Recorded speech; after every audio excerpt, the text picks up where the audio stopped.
Welcome back to the Everyday Faith Podcast from Eastside with today's faith-rooted principle. Hey there, welcome back. I'm Isaac Johnson. Today is Sunday. Happy Sunday to you, April the 26th, and I hope that you are going to church, have been to church, or plan to make it out to church today in somewhere. And I hope that if you don't have a church home, you'll come visit us at Eastside, or at least look us up online. We'd love to have you. But our principle for today is this: pray for change in your nation. And, you know, sometimes we look around and we really wish things would change. But we pray for change in our nation, but accept personal responsibility for yourself and for your family. Genesis 18, verse 31 through 33 tell us this. It says, "And he said, Behold now, I have taken upon me to speak unto the Lord. Peradventure there shall be 20 found there.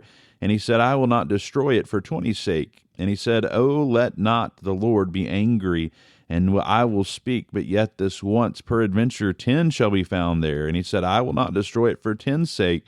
And the Lord went his way as soon as he had left communing with Abraham, and Abraham returned unto his place." Of course, this is talking about Abraham pleading on the behalf of Lot for Sodom and Gomorrah. And he was pleading that God would spare it for righteousness' sakes. If there's just 10, God, would you spare that city? There's a story when Dr. Richard Halverson of the U.S. Senate chaplain, he was U.S. Senate chaplain, Richard Halverson, and he spoke before a group of Christians who were irritated that Congress had not acted with strong initiative to restore prayer in schools. And to this audience, they were seeking greater initiative from the government. They wanted something more done, and from Dr. Halverson. And Dr. Halverson asked this question. He said, how many of you have prayed with your children this month outside of church? There was silence. Not one member of the assembly raised his hand. The problem is not only in Washington or in the state capitals, but it's in our own hearts. Yeah, we'll get up on a grand stage and we get worked up about certain things, but what's really going on at home? If Lot had been a faithful witness in the city of Sodom and Gomorrah, maybe it would not have been destroyed. Abraham begged God for mercy, and God declared that if there were just 10 righteous people in the city of Sodom, he would spare the city. But Lot had failed to win even his own family, and in the result of that, judgment fell.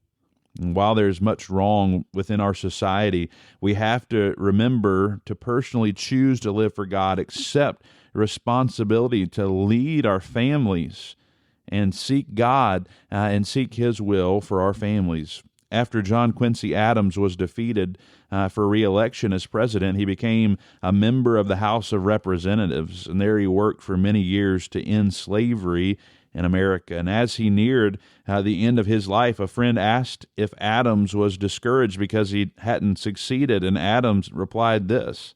He said, "Duties are ours, results are God's." What a phrase. Duties are ours, results are God's. If you want to do what you should and can do all that you can do and leave the results up to God. Leave the results in God's hand. Do everything that you can do in your power to make change, but leave the results up to God. Whatever happens, it's in God's hands. And so that's our rooted principle for today is this: pray for change in your nation, but accept personal responsibility for yourself and for your family.